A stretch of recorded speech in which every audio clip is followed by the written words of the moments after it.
তম দিবসে সর্বদলীয় ছাত্র ঐক্যের পক্ষ থেকে আমরা আজকে যে অনুষ্ঠানের আয়োজন করেছি, আমি খুব সংক্ষেপে দু একটি কথা বলতে চাই।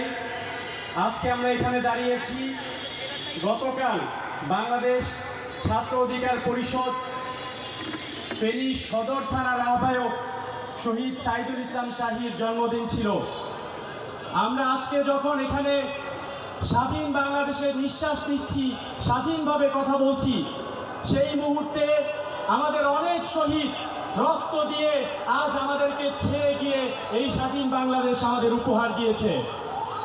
এই স্বাধীন বাংলাদেশে আমরা আজকে স্বাধীনভাবে নিঃশ্বাস নিচ্ছি, কিন্তু আমরা আমাদের ক্ষুদ্র স্বার্থ আদায়ের খেলায় মত্ত হয়ে যাতে আমরা আমাদের স্বাধীনতা হারিয়ে না ফেলি।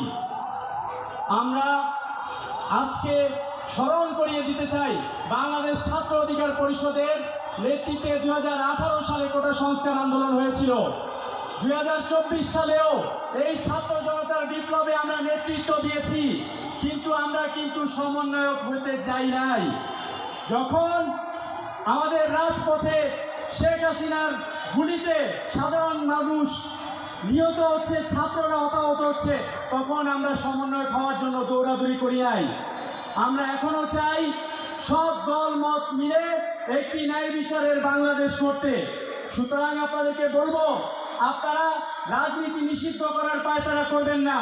আপনারা এই ক্যাম্পাসে যা দেখে এসেছেন এতদিন, সেগুলো হচ্ছে ছাত্রলীগের অপরাজনীতি।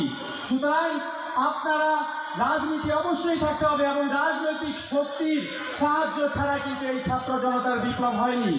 শেষে এই সর্বদলীয় ছাত্র ঐক্যের পক্ষ থেকে আমি আহ্বান জানাতে চাই, আমাদের সাথে 14টি ছাত্র সংগঠন আছে, যারা নাই জাতীয়তাবাদী ছাত্রদল, বাংলাদেশ ইসলামী ছাত্র শিবির বা ছাত্র ফেডারেশন সহ ডান বাম সহ সবাইকে মিলে আমরা একটি সুন্দর বাংলাদেশ করতে চাই এবং ঐক্যবদ্ধভাবে আমরা এগিয়ে যেতে চাই। এই আহ্বান রেখে আমি আমার সংক্ষিপ্ত বক্তব্য শেষ করছি।